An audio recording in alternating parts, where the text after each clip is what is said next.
¿Qué tal amigas? ¿Qué tal amigos? Qué gusto saludarles nuevamente aquí en Análisis con su servidor Eduardo Andrade en el canal que tiene el mejor auditorio de YouTube. Esta vez para tocar un tema que me han preguntado algunos suscriptores y también en una entrevista radiofónica que me hizo José Luis Arévalo sobre las sanciones, las multas que el INE, de la manera más absurda, le impuso a candidatas y candidatos a los cargos de elección judicial en una medida que es absolutamente antijurídica por muchísimas razones. Es increíble lo que está pasando, cómo el derecho lo han convertido en una sustancia maleable, gelatinosa, que sirve para lo que sea en vez de para aquello que está constituido, particularmente cuando se trata de sanciones. El INE le impuso multas a candidatas y candidatos a juzgadores, tanto para jueces de distrito como magistrados, e incluso los 9 ganadores, ministras y ministros para la Suprema Corte de Justicia. Hágame favor. Pero además, no porque sean candidatos a esos cargos, sino porque no tenían ninguna base jurídica el INE para imponer esas multas, como lo hizo ver la presidenta Guadalupe Tadei. ¿En qué se basó? Por más que, miren, dediqué un rato a buscar datos, vi la versión estenográfica, no hay ningún documento definitivo que establezca, porque además no puede haberlo, que establezca la base jurídica de esta sanción. ¿Qué se dijo? Se recurrió, primero, déjenme decir lo siguiente, que eso lo hizo notar la presidenta. La Comisión de Fiscalización y la unidad técnica que trabaja los temas jurídicos y técnicos de distinta índole había llegado a la conclusión de que no existían elementos probatorios ni datos que permitieran servir de base para imponer sanciones y que deberían desecharse todos esos procedimientos. Pero esta especie de sensación de que la autoridad tiene que actuar aunque no haya base jurídica, que es la contradicción a uno de los principios jurídicos básicos. La autoridad en un sistema constitucional no puede hacer más que aquello para lo cual está expresamente facultada. Y lo que no está prohibido está permitido, y no estaba prohibida la elaboración de listas para poderse orientar.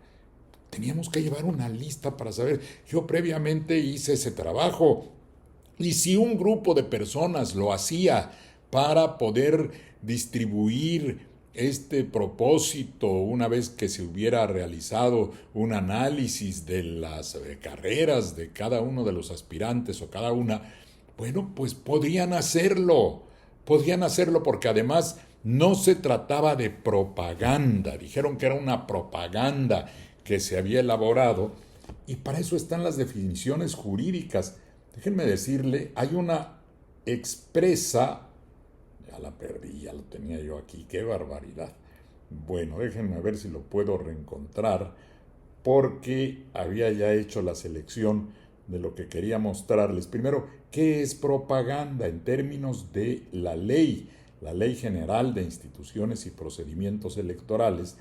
Voy a tener que repetir la realización de esta consulta, aunque estemos en vivo, porque si no tendría yo que cortar y no tiene sentido. Vamos a ver, concretamente para la elección judicial hay una referencia a lo que se entiende por propaganda.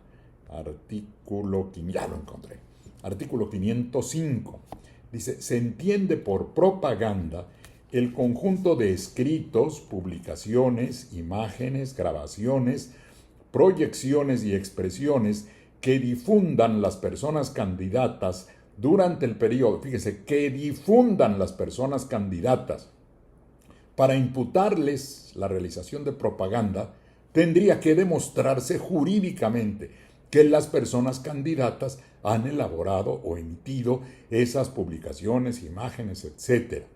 Pero algo más, dice, que difundan las personas candidatas durante el periodo de campaña con el objeto de dar a conocer a la ciudadanía su trayectoria profesional, méritos y visiones acerca de la función jurisdiccional y la impartición de justicia, así como propuestas de mejora o cualquier otras manifestaciones amparadas por la libertad de expresión. Es decir, tiene que demostrarse que fue difundido por la persona candidata, pero además debe contener elementos que señalen lo que define ahí en la ley. Las definiciones en la ley tienen un sentido, sino para qué están. Y particularmente cuando se trata de imponer sanciones, tiene que estarse a la letra de la ley. La eventual confección de listas, que no había otra manera de ir hasta la urna, hasta la mampara, para poder llenar los diferentes espacios que habíamos escogido y que no estaba, insisto, prohibido. Alguien diría, pero es que eso tenía una intención tal o cual. No es un problema de intenciones ni de inventos. Cuando se trata de sancionar, tiene que saberse, primero, cuál es la conducta de la persona a la que se le imputa la falta. ¿Y aquí qué resultó?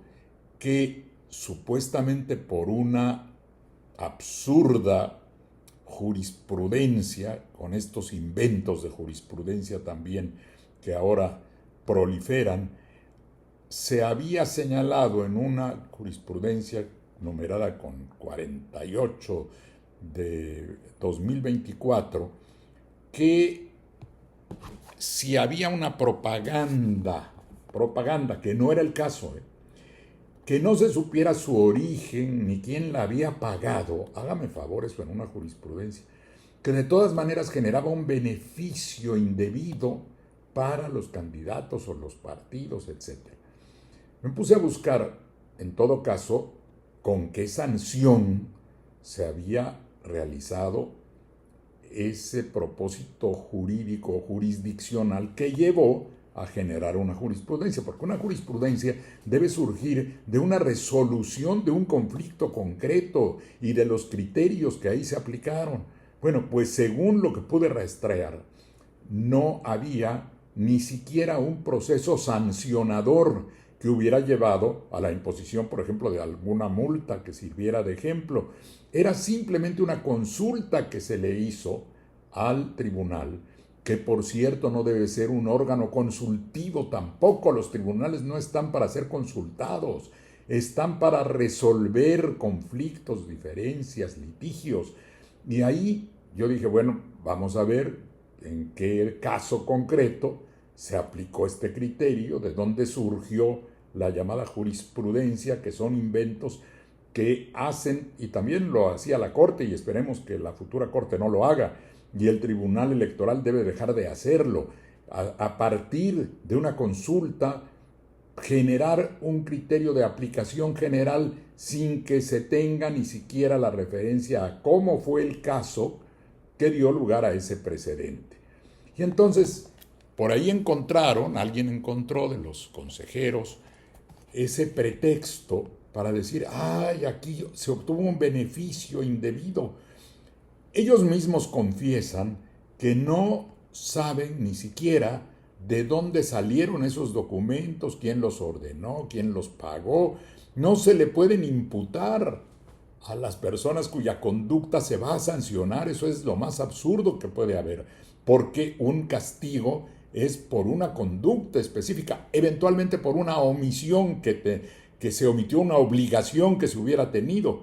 Pero en este caso no ocurre ninguna de las dos cosas. Simplemente aparecen estos llamados acordeones que no tenían la característica de propaganda, que no se sabía que se pudieran imputar a los candidatos y candidatas, que además estos se deslindaron, que es otro de los requisitos que ha tomado en cuenta el tribunal.